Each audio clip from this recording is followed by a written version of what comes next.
JTBC 태블릿 PC에 집중을 하느냐.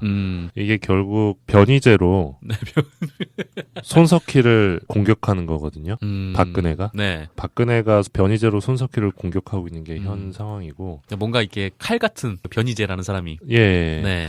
그리고 결국 변이제를 선택할 수밖에 없었던 박근혜의 마지막 악수다. 그러니까 이제 변이제 말고는 더 이상 쓸 카드가 없었던 거죠. 그렇죠. 네. 그리고 얘네들 입장에서는 모든 언론이 등을 돌렸었잖아요. 조중동부터 해서 다 네. 등을 돌린 상황에서 지지자들에게 호소할 수 있는 방법은 모든 언론이 조작 공범이다라고 프레임을 짜는 수밖에 없었을 것 같아요. 네. 근데 우리나라는 지금까지 권력에 부역했던 언론의 청산의 역사가 거의 없기 때문에 네. 기본적으로 많은 국민들이 언론의 보도를 별로 신뢰하지 않습니다. 네, 맞아요. 네, 언론은 늘 편향돼 있고 조작될 수 있다라는 인식이 강하고 그게 특히 독재 정부를 경험해온 그 어른들에게 강한데요. 그래서 네. 지금 모든 언론이 박근혜가 무너질 것 같으니까 등을 돌리고 조작을 하고 어떤 새로운 권력의 줄을 서기 위해서 그 왜곡 보도에 나섰다라는 프레임이 먹힌다는 거죠.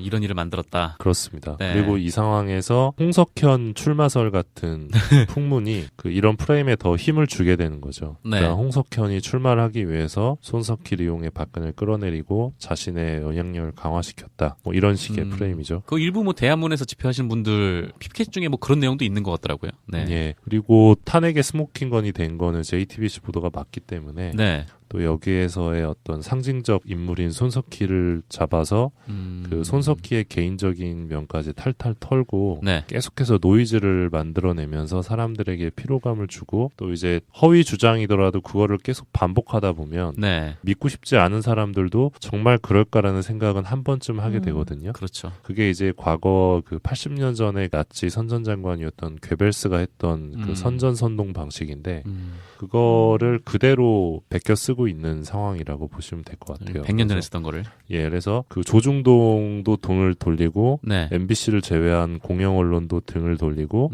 또 그런 거를 JTBC가 선동을 했고 또 감사원이나 뭐 법원이나 검찰이나 다 이제 그 언론 보도 검증을 포기했다. 한마디로 그냥 청와대와 MBC만 놓고 다 한통속이다. 예, 그리고 뭐 이렇게 네. 다 이제 배신이라는 단어를 쓰더라고요. 그러니까 조중동에게는 이제 배신이라는 단어를 썼고 네. 또 뭐 변희재 같은 경우는 조중동이 좌파에게 무시받는 컴플렉스 때문에 이번에 탄핵에 동참했다 이런 주장을 하던데 아, 그런 컴플렉스가. 그리고 이제 뭐 조중동의 경영 위기 탓이다 뭐 이런 분석도 있고 근데 그게 설득력 있는 건 거의 없고요. 그렇죠. 그리고 박근혜 같은 경우도 이런 프레임에 호응을 했는데 지난번에 단독 인터뷰를 할 때 KBS나 MBC를 선택을 하지 않고 정규제 TV를 선택을 했거든요. 그러니까 주류 언론은 다 믿지 않겠다라는 메시지였고 네. 주류 언론은 지금 다 편파적인 보도를 하고 있다. 라는 거를 대통령이 지지자들에게 그 전달한 거죠. 그 정규제 TV를 그렇죠. 선택하면서. 뭐 편파적인 보도를 뭐 하고 있긴 한데. 그게 말입니다. 네. 그건 아닌 것 같은데. 그래서 어쨌거나. 뭐 수요일 날 네. 그 KBS 앞에서 그 태극기 집회가 열렸었는데 네. KBS가 보도를 엉망으로 하고 있다. 그러면서 뭐 KBS가요? 예, 그러면서 수신료를 주면 안 된다 이런 주장도 왠지 맞는 것 하시더라고요. 같아. 이건 뭔가 많은 사람의 공감대를 형성할 수도 있는. 그리고 오늘 목요일 같은 경우는 네. 태극기 집회가 MBC 앞에서 열렸는데 아, 맞아요. MBC에서 이제 MBC 힘내라. 네. MBC 잘하고 김세희 있다. 기자 화이팅. 예. 저는 그게 진짜 웃겼는데. 네, 뭐 그런 상황들이 연출이 됐거든요. 네. 그리고 지난주에는 이제 손석희 사장의 평창동 집 앞에서 기자회견을 열고 네. 손석희가 이 집을 떠날 수밖에 없게만- 없게끔 네. 괴롭히겠다라고도 선언을 했습니다. 그러니까 이런 모든 행동들을 보면 네. 설계자가 있습니다. 아, 그렇겠죠. 예, 네. 설계자가 있고 굉장히 이거는 일사불란해요. 변희재의 머리에서 나올 수가 없습니다. 왜냐하면 검찰 가시는 거 아닙니까 이러다가.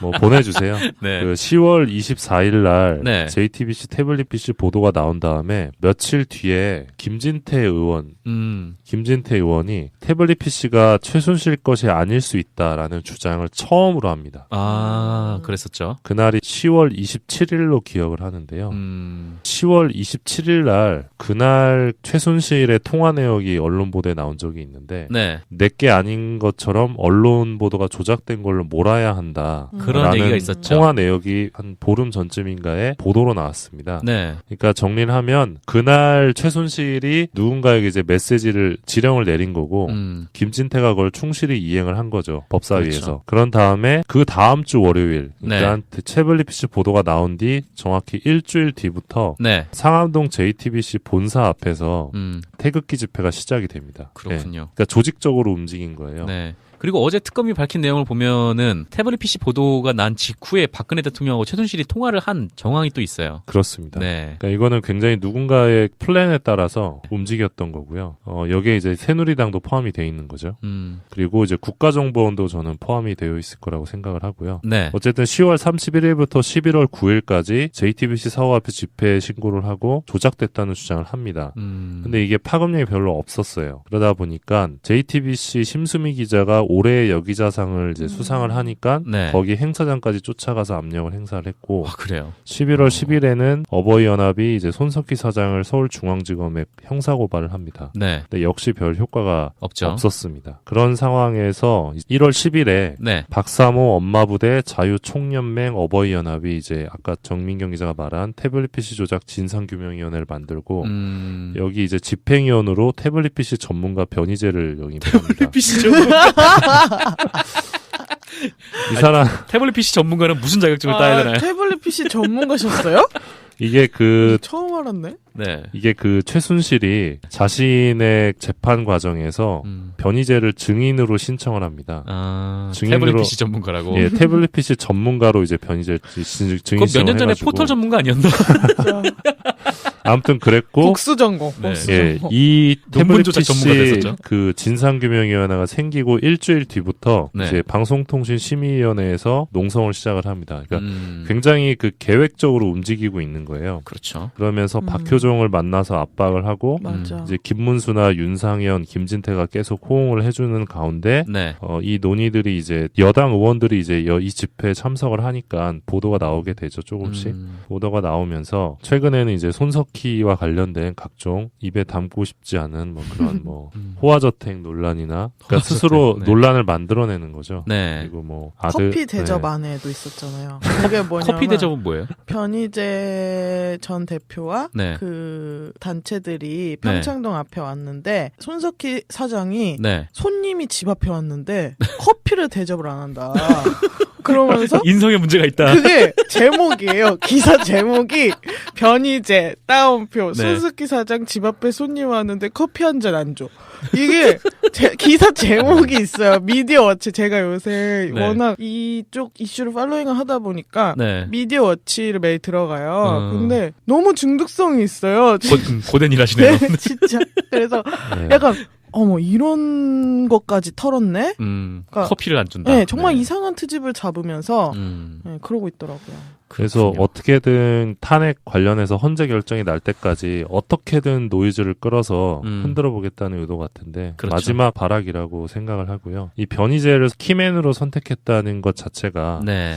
박근혜 최순실이 벼랑 끝에 몰려있다 그런 반증이라고 생각을 하고요. 그렇죠. 원래 보수의 그 인재가 얼마나 많았습니까? 변희재 같은 경우는 네. 아시겠지만 더 이상 종합편성 채널에서도 부르질 않습니다. 맞아요. 네. 예, 그만큼 좀 위험한 인물인데 이분이 굉장히 화려해요. 이정희 전 의원을 주사파라고 했다가 1,500만 원 벌금형 네. 받았고요. 김미화 씨에게 친노종북이라고 했다가 800만 원 벌금형 받았고요. 벌써 2,300입니다. 네, 문성근 씨가 2013년 말에 네. 한 분이 박근혜 정부 비판하며 분신한 사건이 있는데 아, 이 사건을 예. 문성근이 사전 기획하고 선동했다. 음. 이렇게 했다가 300만 원 벌금 그리고 2,600. 분신 사건이 친노 종북의 조직적 행동이라고 했다가 이제 유족들에게 위자료 600만 원. 3,200. 네, 그리고 방송인 낸시랭이 친노 종북이라고 했다가 2심에서 낸시랭은 왜?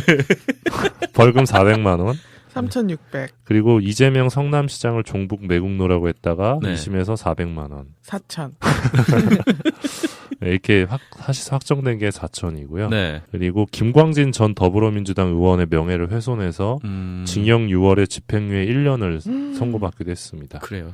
예, 이런 가운데 이제 변희재 씨를 또라이라고 비판한 탁현민 씨가 네. 얼마 전에 대법원에서 무죄를 아, 대법원이 인정한. 대법이 인정한 그 이 말 좀 위험한데. 진짜. 그러니까 보면 시사할게요, 변희재님. 굉장히 많이 명예훼손을 하고 네. 허위 주장을 해서 벌금을 받거든요. 이게 괴벨스랑 똑같아요. 그러니까 제가 괴벨스를 좀 좋아해서 네. 괴벨스에 대해서 많은 좀 자료들을 보는데 네. 이 괴벨스가 자신의 어떤 몸값을 높이는 방법으로 그 당시에 좀 유명했던 사회주의자나 뭐 공산주의자나 아니면 뭐 자유주의자들을 공격을 합니다. 공격을 하면서 끊임없는 허위 주장을 펼쳐요. 그래서 그 당시에 독일에서 가장 많은 명예훼손 혐의를 받았던 사람이고 박근혜 같은 경우도 이런 프레임에 호응을 했는데 지난번에 단독 인터뷰를 할 때 KBS나 MBC를 선택을 하지 않고 정규제 TV를 선택을 했거든요. 그러니까 주류 언론은 다 믿지 않겠다라는 메시지였고 네. 주류 언론은 지금 다 편파적인 보도를 하고 있다라는 거를 대통령이 지지자들에게 전달한 거죠. 그 정규제 TV를 그렇죠. 선택하면서. 뭐 편파적인 보도를 뭐 하고 있긴 한데.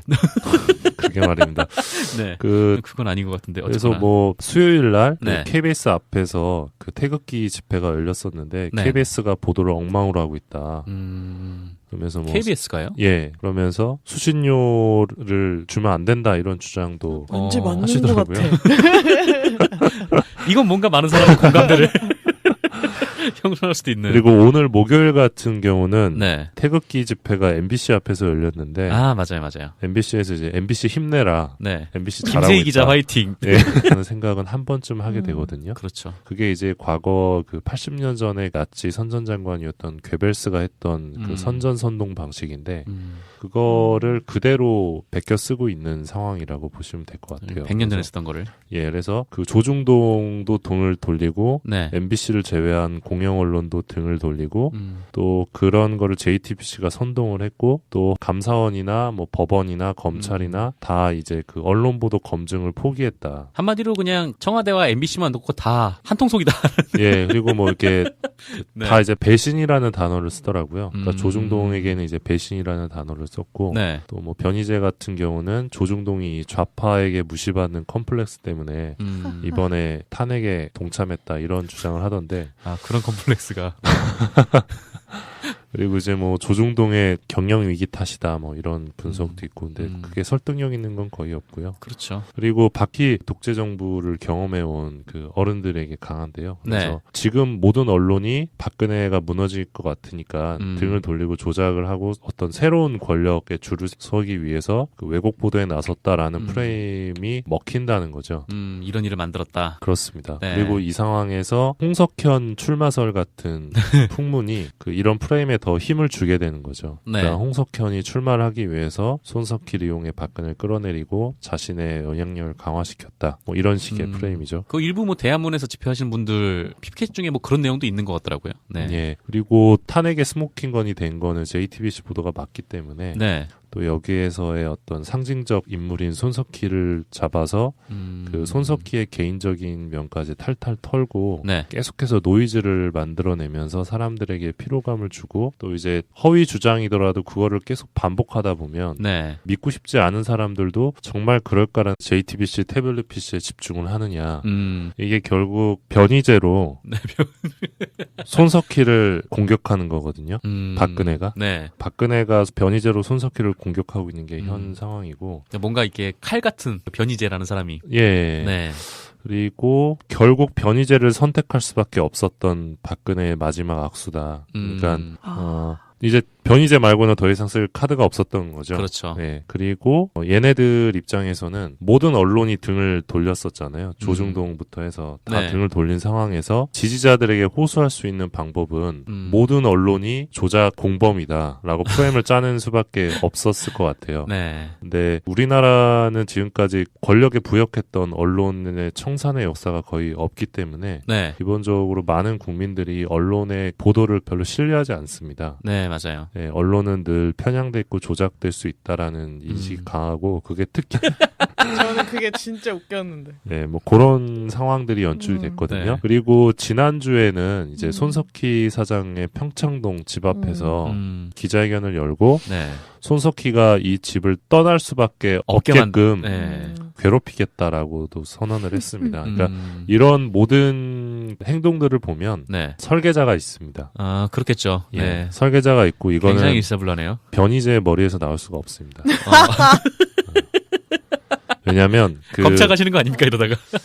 뭐 보내주세요. 네. 그 10월 24일 날 네. JTBC 태블릿 PC 보도가 나온 다음에 며칠 뒤에 김진태 의원이 태블릿 PC가 최순실 것이 아닐 수 있다라는 주장을 처음으로 합니다. 아, 그랬었죠. 그날이 10월 27일로 기억을 하는데요. 10월 27일 날 그날 최순실의 통화 내역이 언론 보도에 나온 적이 있는데 네.